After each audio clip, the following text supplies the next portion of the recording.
श्री स्वामी समर्थ. तर आज आहे दत्त जयंती. तर पहाटे लवकर 5ला उठले होते आणि बाहेरचं वातावरण तुम्हाला दाखवते. खूप असा अंधार होता, बाहेर थंडीही खूप होती.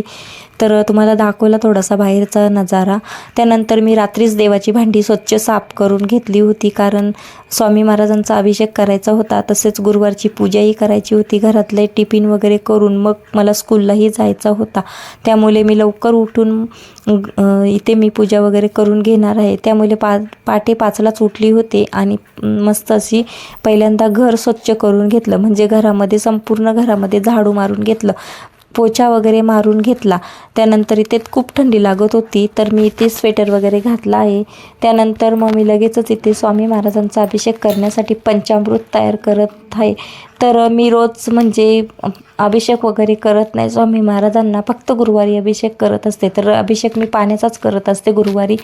तर आज मी रात्रीच दूध आणि दही आणून ठेवलं होतं ताजं अभिषेकासाठी. तर स्वामी महाराजांचा अभिषेक करण्यासाठी ते मी पंचामृत तयार करून घेत आहे. तर पंचामृत तयार करताना त्यामध्ये थोडी दही, दूध, साखर, तूप, पाणी घेऊन मिक्स करून घेतले. त्यानंतर आपल्याला हळदीचं लेपनही करायचं आहे. तर इथे मी हळद घेतली, गुलाबजल घेतलं आणि गंगेचं पाणी घेऊन मिक्स करून घेतलं. त्यानंतर मी स्वतःची तयारी करून घेतली, म्हणजे आवरून घेतलं आणि लगेच इथे स्वामी महाराजांचा अभिषेक करायला घेतला. तर इथे मी प्रथम दिवा प्रज्वलित करून घेतला. तर कुठलीही पूजा करायची असेल तर दिवा प्रज्वलित करून घ्यायचा. त्यानंतर मी स्वामी महाराजांना प्रथम पाण्याने 5 वेळा पळीने पाणी टाकून स्वामी महाराजांचा अभिषेक करून घेतला. त्यानंतर मी मधाने स्वामी महाराजांचा अभिषेक करून घेतला आणि नंतर जो आपण पंचामृत बनवलं होता त्याने स्वामी महाराजांचा अभिषेक करून घेतला. जेव्हा मी अभिषेक करत असते तेव्हा श्री स्वामी मंत्र म्हणत असते. तर ह्या मंत्रामध्ये खूप अशी ताकद आहे आणि खरंच खूप छान वाटतं. आणि हा एक वेळेला जरी श्री स्वामी समर्थ मंत्र म्हटला तरी आपल्या मनाला खूप शांत आणि प्रसन्न वाटते. तर नेहमी कुठलंही काम करत असतील तर मी श्री स्वामी समर्थ मंत्र म्हणतच असते. तर हे सर्व स्वामी महाराजच करून घेत असतात. नंतर माझ्या घरी चांदीची पावलं आहेत, त्यांच्यावरही अभिषेक वगैरे मी करून घेतला.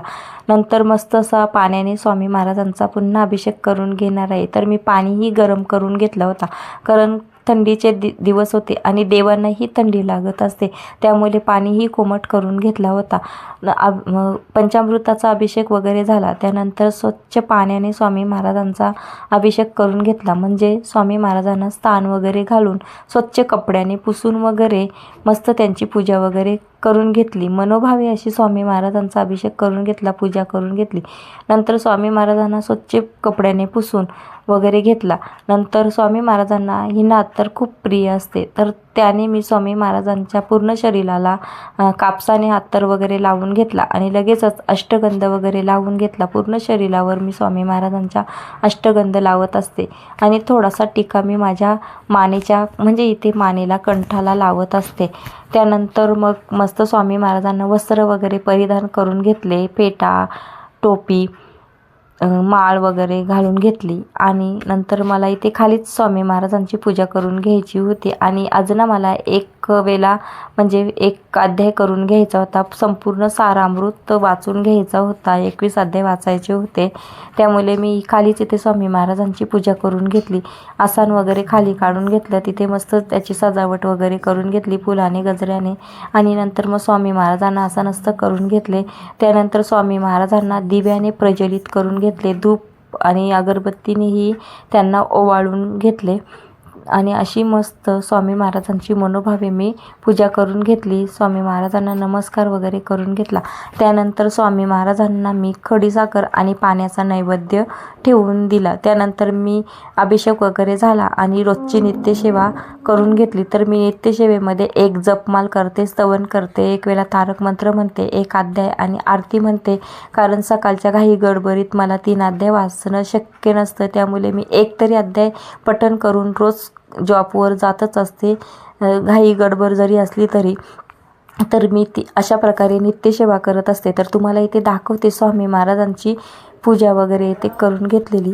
तर छान अशी स्वामी महाराजांची पूजा वगैरे झाली आणि लगेचच मी इथे नित्यसेवेला बसले. श्री स्वामी समर्थ, श्री स्वामी